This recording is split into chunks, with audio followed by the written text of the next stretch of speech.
داسې د کار حدیث مبارکه داسې قیمتي خبرې ماشاءالله دی ماشومانانو یو حدیث مبارک ذکر کوي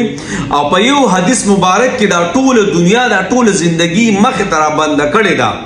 نو جناب تاسو دا یو حدیث مبارکه واورئ دا زندگی په ټوله بند کړي او کم صفاتونه چې ذکر کړي دا یو ماشوم یو حدیث مبارک ذکر کړي او تاسو زندگیانه به بدلی شي دا عمل تاسو کوئ دنیا او آخرت په الله جل شانو حکیم دا کم ملګری چې د انټرویو دی ماشاءالله د دې انټرویو نیم ډیر زبردست دي نو جناب زب خاموش ما د دې ماشومانانو د حدیث مبارکه سره شیر کوم د ثواب فنیت او د عمل پنیت د مخ کې نو اور اراده پکې دا وکي چې زب ان شاء الله په دې حدیث مبارکه او عمل کوما نو الله بتاو ست عمل نصیب کوي او په دې ځړه کې بتاو ست سکی د دې خبر حقیقت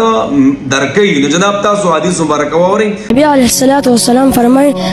دا بدبختی او برکتی علامه درې پیړۍ څنډه کې دې شي کې زهر ده نبی علیہ الصلوۃ والسلام فرمای هر کار نامخ کې مشوره کوي مشوره کې برکت دی نبی علیہ الصلوۃ والسلام فرمای مچا ته سجدي کوي مچا ته لات نشي دا عمل بتا بچا کی سلام ته سلام فرمای کپڑے او بازار د چل نامخ کې درې پیړۍ څنډه کې دې شي کې زهر لسی نبی علیہ السلام ته سلام فرمای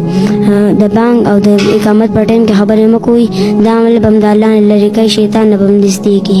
دا وګوره ډېر خوږی خبرې دي خو کوم وکته وای زیا وای بچي نبی علیہ السلام فرمای په درو گواہی مور کوي دا عمل بتا سره سوا کی نبی علیہ السلام فرمای ک باتروم یا سلحانی ته خبرې مکوئ د زناور مشابهات دي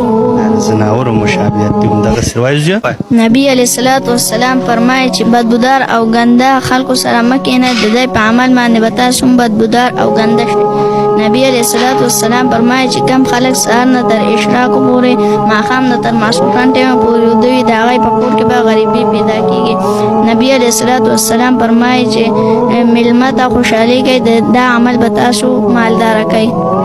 دغه سیده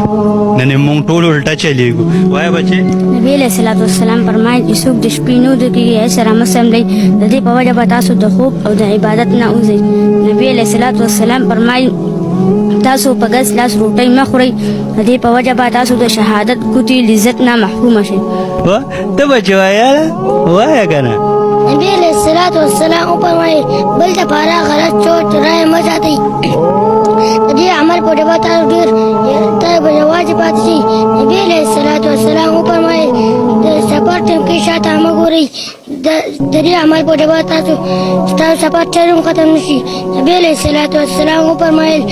کله هو خپل کامیابی باندې غرور مکوئ کامیابی الله ورکوي د خپل امت د پاره بیا وکړه